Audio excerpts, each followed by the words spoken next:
Welcome back. If you just joined us, you're watching Channels Television, celebrating 21 years of professional broadcasting. This is the news at 10, a reminder of our major stories tonight. Celebration and emotions wreck the air as the 21 recently released Chibok girls are reunited with their relatives in the nation's capital. The United Nations Population Fund offers counselors to provide psychological support and reproductive health care for the 21 Chibok girls. Unknown gunmen attacked Godogodo village in Kaduna State, leaving 21 people dead and property worth millions of naira destroyed. And Turkish-backed rebels captured the symbolic Syrian town of Dabiq from the Islamic State group.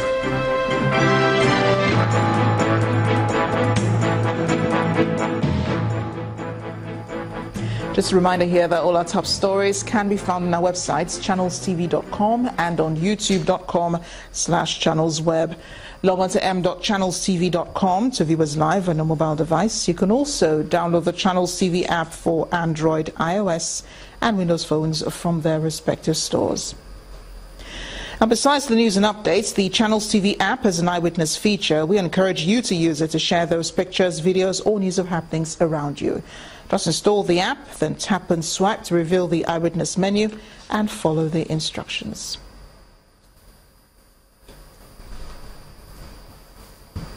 We continue our focus on security in the country. Joining us now to discuss the latest concerns is former Assistant Inspector General of Police, Uzo Amakolo. Mr. Amakolo, thank you so much for joining us on the News at 10. Thank you. Now, will the release of the 21 girls make any impact on attacks by Boko Haram?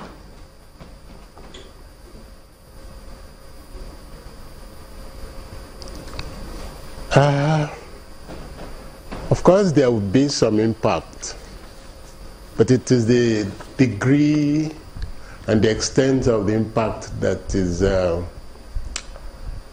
problem, because it is only 10% of them that have been released. There, the papers are talking about 80 others. Well, that will make a bigger impact, but we look forward to that. Now that the girls are here and the attacks have not stopped, because just a day before we heard about the release of the girls, there was an attack up north. Should the government now, what sort of strategy should the government adopt now to help to reduce these attacks, even though they have been reduced greatly, but how can we further reduce them now that the girls have been released?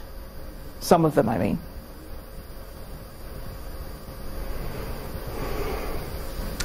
The government has to intensify the efforts by whatever means, by negotiations or by any means, to reach out to the Boko Haram commanders. But what is worrisome is about the exchange by on swap basis. One would have expected that since we're expecting that the whole thing is going down, it's being mitigated, one would have expected that the release and further expectations, further hopes would have helped out. But let's just hope that it will help out. The government did say there was no swap of Boko Haram militants for the girls, but are you optimistic that we will still get all the girls back eventually? Though some, like former President Chief Olusegun Obasanjo, did say that about 114 of them may be dead, married off, or may have become radicalized.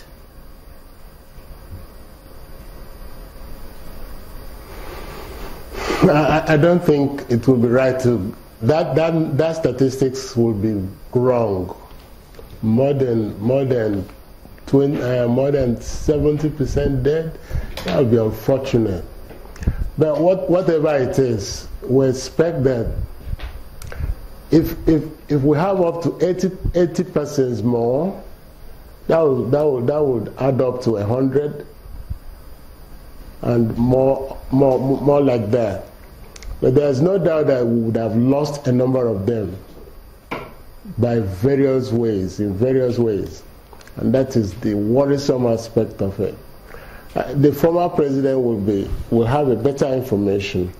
But I don't think putting it outright that way will help to in the psychological situations. You don't tell a parent that your child is dead, and you don't convey it in a manner that they will understand, you know. But let's hope that whatever number are available will be released very, very soon, not much later. I do understand this could be hard for, you know, some people to take in, but it is the reality that some of these girls may have become radicalized by Boko Haram. And for those of them who have become radicalized, do you think they portend more danger, seeing that we have had more female suicide attackers recently?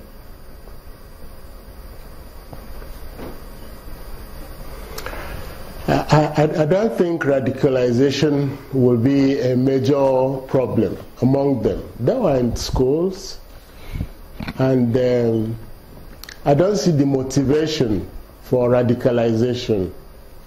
It doesn't give you employment. It simply makes you a criminal against your people. I don't think that is the motivation. We look forward, like the ones that have been released so far. Going for Thanksgiving is very cheerful, it's a good news that they have not lost their senses. They are still able to praise. So we believe, not whether they are married off or whatever, they will come back to their senses, most of them. Uzo Amakolo, former Assistant Inspector General of Police, thank you so much. There's a lot to say about this. Thank you for joining us on the news at 10. We stay with security. Further southwest, a self-acclaimed pastor and his sister have been arrested by police in Ogun State for being in possession of a human skeleton. The suspect is alleged to have kept the skeleton, believed to be that of his sister, in his room for over 6 years in his apartment in Akute area of Ogun State. Watch. Peaceland Estate is a community that lies within Osolo town off Akute Lambe Road in Ogun State. Within the estate, right in the middle of Thomas Liasu Street, is a house where self-acclaimed pastor Sunday Oluwatobiloba had lived with 2 of his sisters for about a decade. The bubble, however, burst on the 30-year-old Obomosho indigene when the caretaker of his 2-room apartment, whom he has owed rent for more than a year, insisted he must quit the apartment. The discovery is as revealing as much as it is shocking. When I discovered that this man doesn't allow me to go anywhere, to go inside, doesn't allow me entrance, I said something might have been fixed. So on this fateful day, that was on Friday, I went to the place again. Knocking, and I pushed the door. The culprits were now in police custody, justify their actions from the psychological to spiritual. She has gone on a spiritual journey since the year 2010, and she has been in that position in the last 6 years. We are expecting her back before the end of this year. We were not afraid of staying with her. I was at work the day it happened. My brother said there was no need to inform anyone since she will soon return. So each time they call, we tell them she has traveled. But the police will hear none of that. The suspects are undergoing interrogation and to ascertain the circumstances surrounding the presence of the human skeleton in that flat. While the police continue with their investigations, it may also be necessary to subject the suspects to rigorous tests to determine their true state of mind. Africa Union heads of state are putting in place measures that will enhance maritime security on the continent. Members believe that before now, many atrocities have been committed by criminals on the waterways unchecked, insisting that this has to stop.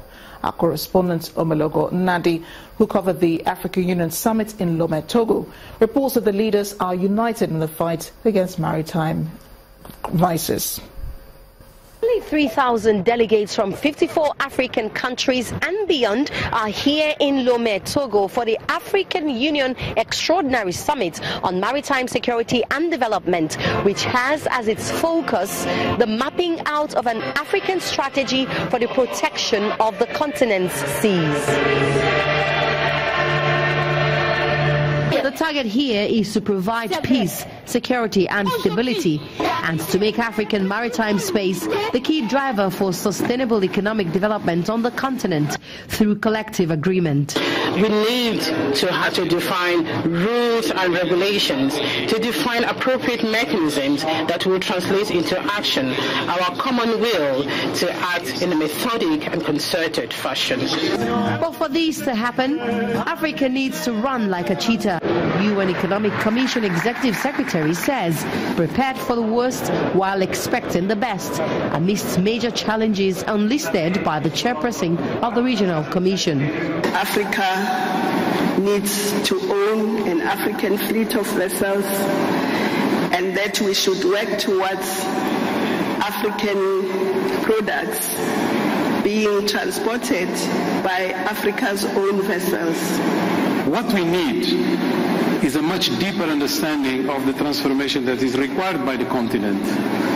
And that transformation can be well represented by the fastest moving animal on earth. Happens to be African, and that is the cheetah. All African countries here present adopted and signed a charter on maritime safety, security and development in what the President of Chad and Vice President of Nigeria say is a big achievement for Africa's development. The outcome that we have obtained during this extraordinary session demonstrates our capacity and commitment to mobilize ourselves in order to face the different and multiple challenges and threats to our continent. One of the critical things here, of course, is that we've been able to get everyone to agree, which by itself is a very major step. It, of course, enjoins every African country to provide certain services, certain armed services in their own locality. Vast potentials of Africa's blue economy cannot be left to the criminal tendencies of pirates and smugglers, nor to uncoordinated and unmonitored operations. Millions of jobs can be created and billions of dollars realized with appropriate planning. That is what the Maritime Security Charter signed here today by African heads of states is set to achieve. Omelogo Naji reporting from Lomé, Togo for Channels Television News. Still ahead on the news at 10, our community report tonight takes a look at the plight of residents of Obi local government area in Benue State who have been without electricity for several years. Please join us again.